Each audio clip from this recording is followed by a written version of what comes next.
미국 역사상 아주 안타까운 전쟁이 있었는데 그게 바로 남북전쟁입니다.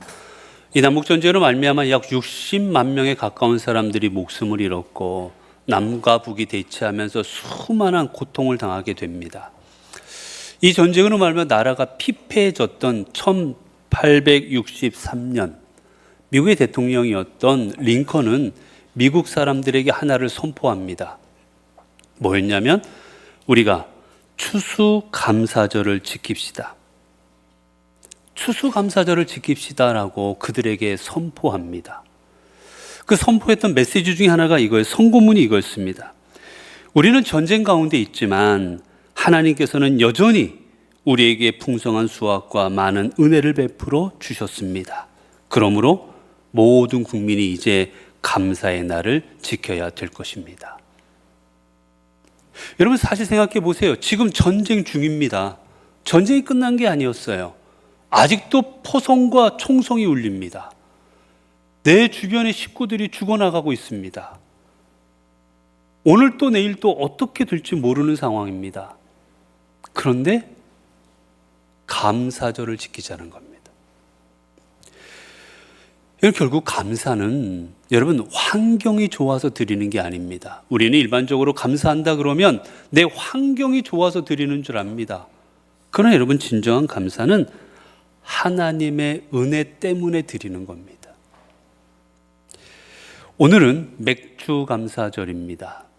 이 맥주감사절은 멀리 보면 이스라엘 민족이 가나안에서 첫 보리를 수확해서 하나님 앞에 드렸던 것들을 기억하고 그리고 이게 우리나라에 오게 되면 우리나라가 이제 보리를 심었다가 이 보리가 6월 중순 정도 되면 수확을 하게 됩니다.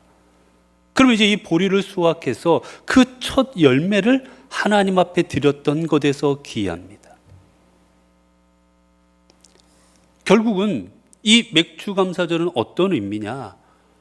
이게 이제 6월 달까지 반년의 삶을 지내면서 이 반년 동안 우리를 지켜주신 하나님 앞에 감사함으로 드렸던 그 절기가 바로 우리에게 맥주감사절입니다.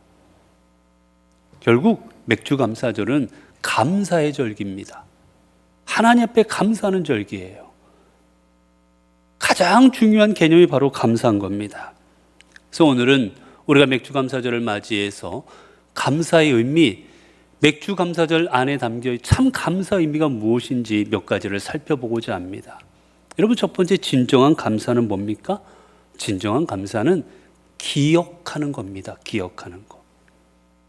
여러분 감사의 출발점은 기억입니다. 내가 누군가에게 도움을 받은 것을 기억하고 내가 누군가에게 은혜 입은 것을 기억하고 내가 누군가에게 위로받은 것을 기억하는 그 기억에서 감사가 출발하는 거예요.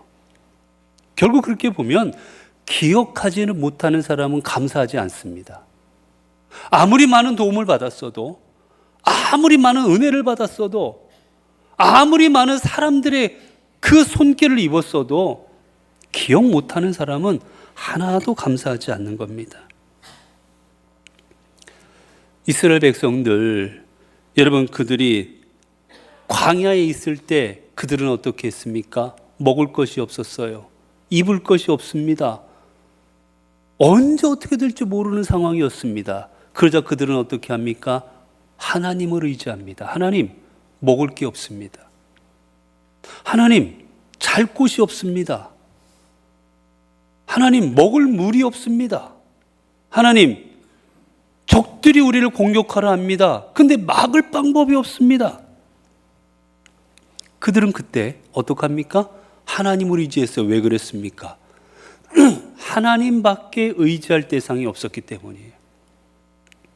그 광야에서 그들에게 먹을 것을 주시고 그들을 입히시고 보호할 분은 하나님밖에 없었기에 그들은 온전히 하나님만 의지합니다. 그런데 오늘 본문에서 주님께서 뭐라 말씀하십니까? 주님께서 이들을 향해 말씀하시는 게 있어요. 너희들이 나를 잊을 것이다. 너희들이 나를 잊어버릴까 염려한다. 14절입니다. 내 마음이 교만하여 내 하나님 여호와를 잊어버릴까 염려하노라. 그러면서 계속 뭐라 말씀하십니까? 기억하라, 기억하라 말씀하십니다. 내 하나님 여호와를 기억하라. 내가 잊어버릴까 염려하노라. 하나님을 기억해라. 이들은 배가 고팠을 때는 하나님을 기억했습니다. 그리고 하나님 앞에 부르짖습니다. 하나님 배고프다고. 근데 배가 불러지자 어떻게 합니까? 하나님을 잊어버리고 맙니다. 광야에서 고난당할 때는 하나님을 찾지만 그들이 가나안 땅에 들어가게 되자 가나안 땅은 풍부했습니다. 먹을 것도 많았어요.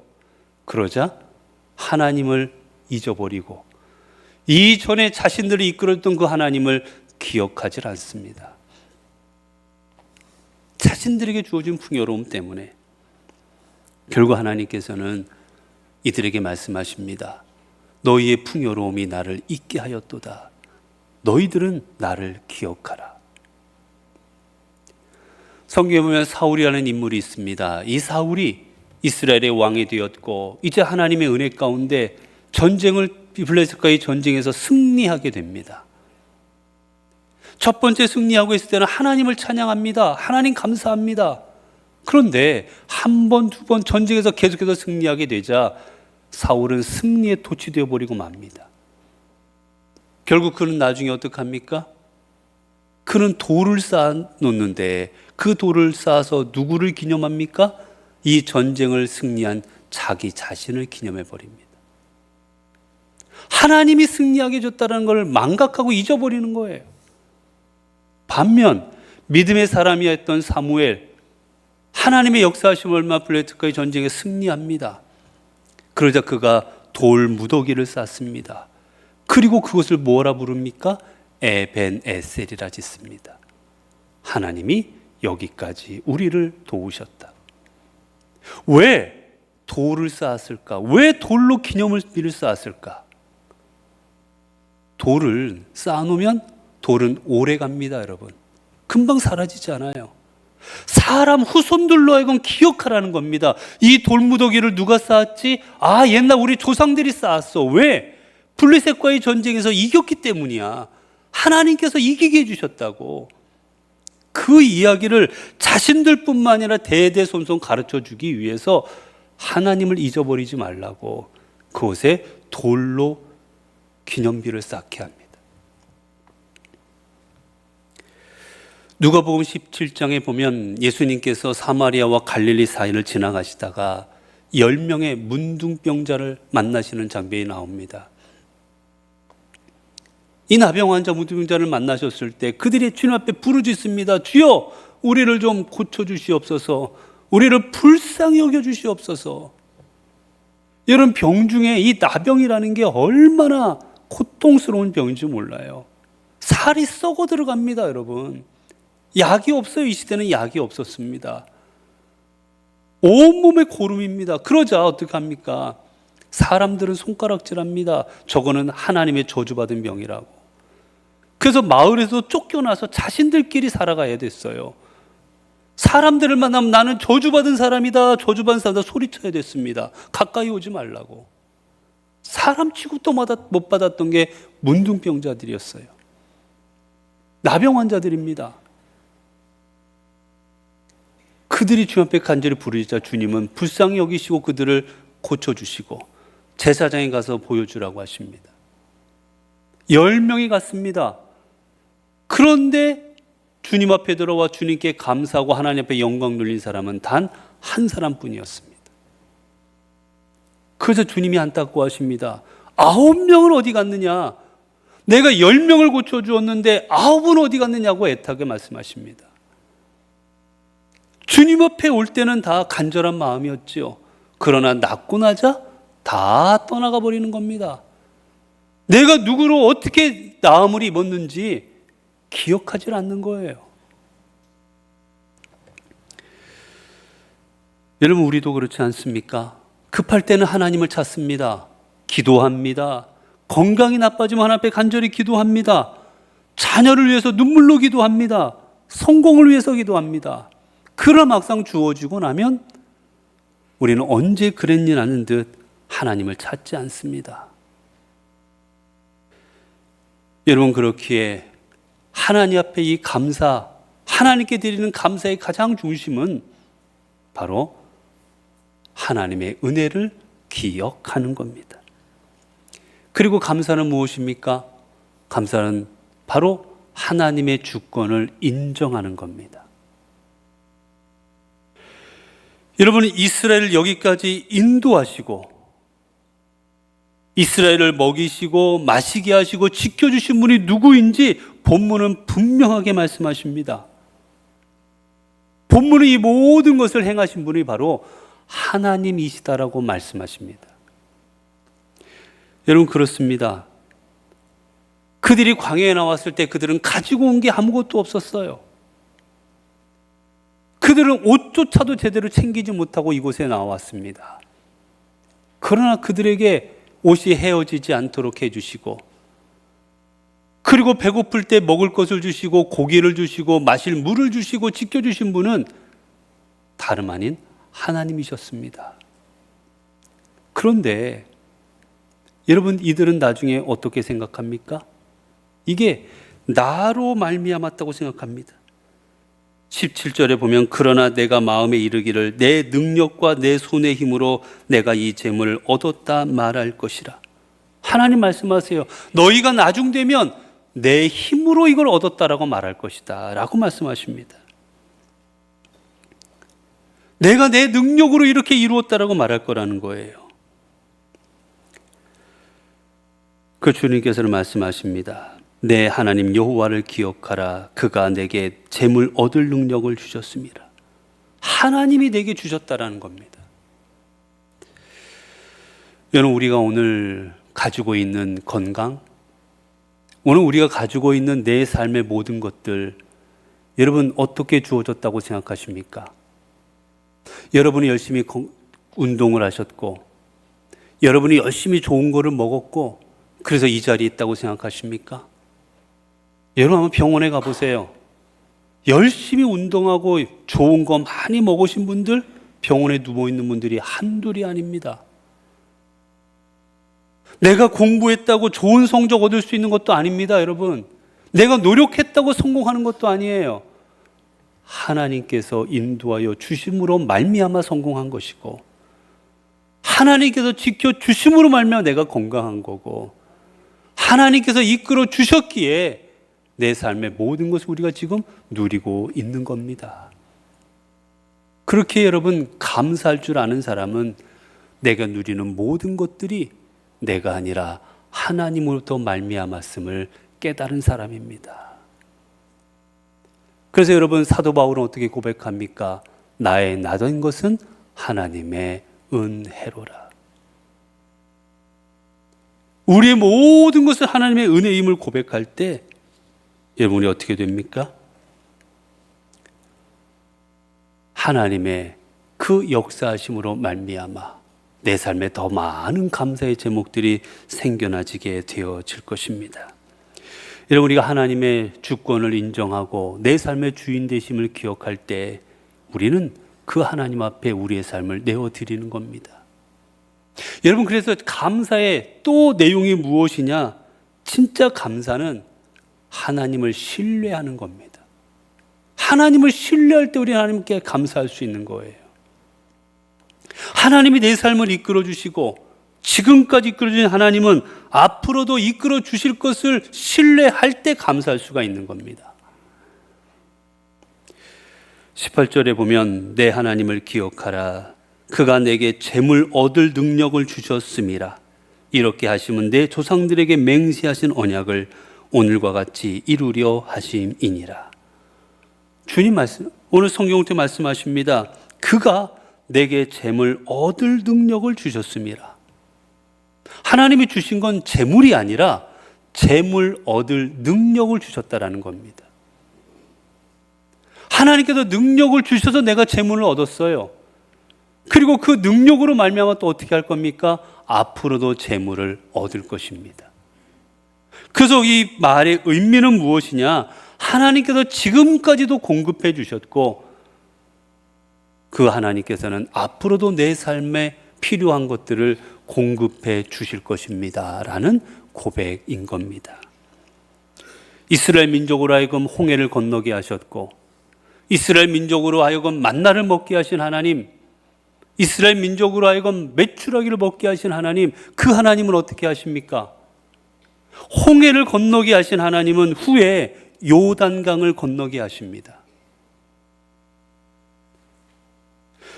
만나와 메추라기로 먹이신 하나님께서는 가나안에 들어가서 그 땅의 소산들로 하여금 또 먹게 하십니다. 미디안으로부터 전쟁에 승리케 하신 그 하나님께서는 어떻게 하십니까?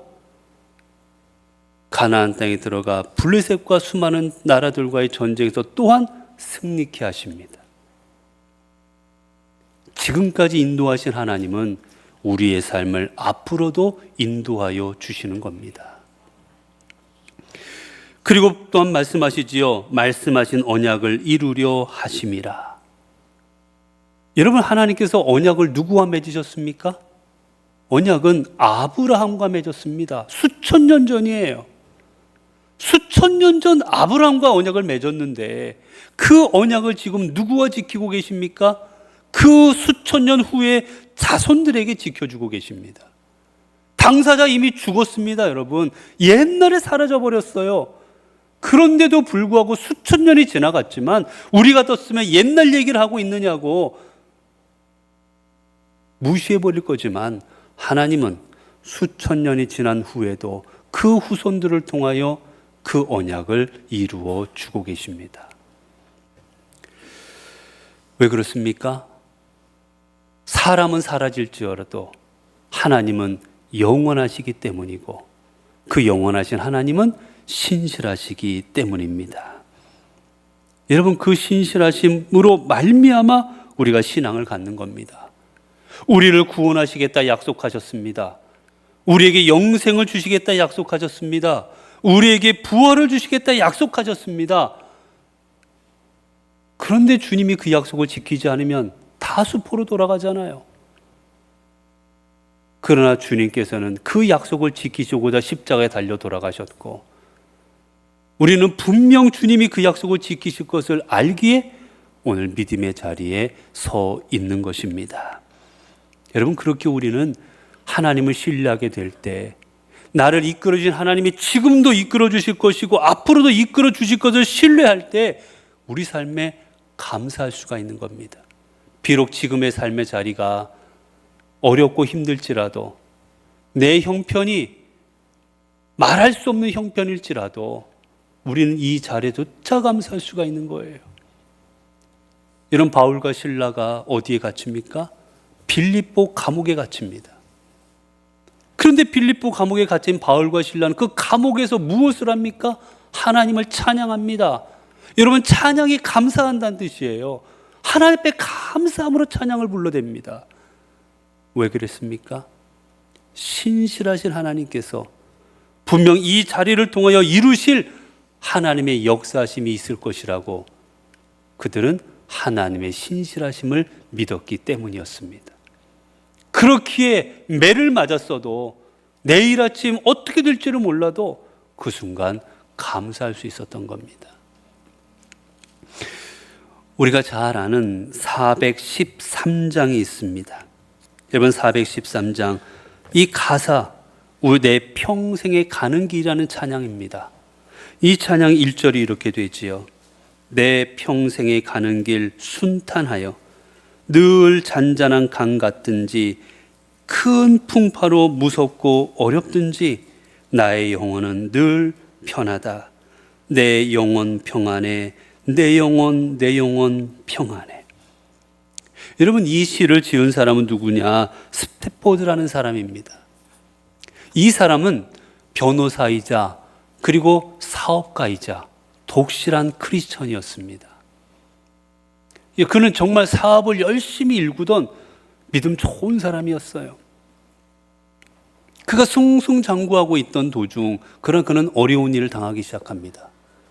먼저는 그의 집에 아들이 하나 있었는데 그 아들이 4살 때 그만 열병으로 죽고 맙니다. 아들 하나에 딸 넷이었어요. 근데 그 하나밖에 없는 아들이 그만 4살에 죽어버린 겁니다. 얼마나 낙심됐겠습니까? 얼마나 힘들었겠어요. 그러나 그의 가족들은 믿음으로 이겨냅니다. 그 아픔과 슬픔을. 그런데 그 이듬해 또 어떤 일이 벌어졌느냐. 그 이듬해 시카고의 대화재가 일어났는데 그 시카고의 대화재로 말미암아 그가 투자했던 부동산들이 불타버렸습니다. 자기가 투자했던 그 부동산들이 한 줌의 재로 다 변해버리고 말았어요. 얼마나 큰 실패를 맛보았는지 모릅니다. 아들은 죽었고 사업은 어려워지고, 그럼에도 그들은 실망하지 않고 하나님이 이끌어 주실 것이라 믿기 시작합니다. 그리고 그들은 힘을 내서 1873년에 가족들이 함께 마음의 위로를 얻고 힘을 내고자 유럽 여행을 기획합니다.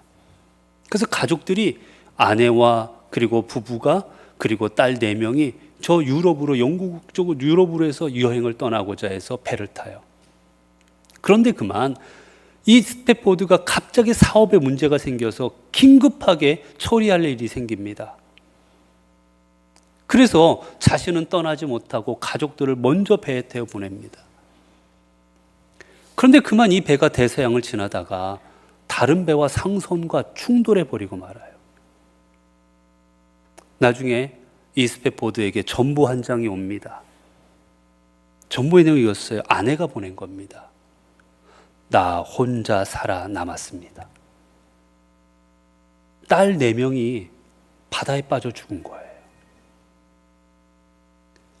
스태포드에게 자식인지 없습니다. 다 죽었어요. 얼마나 그 마음이 힘들었겠습니까? 그래도 남은 아내를 위해서 아내가 있는 영국으로 가는 배를 탑니다. 배를 타고 대서양을 건너던 중에 그 배 선장이 어느 지점에 이르자 스태포드에게 얘기해요. 이 지점이라고. 지금 이 지점이 배가 침몰한 지점이다.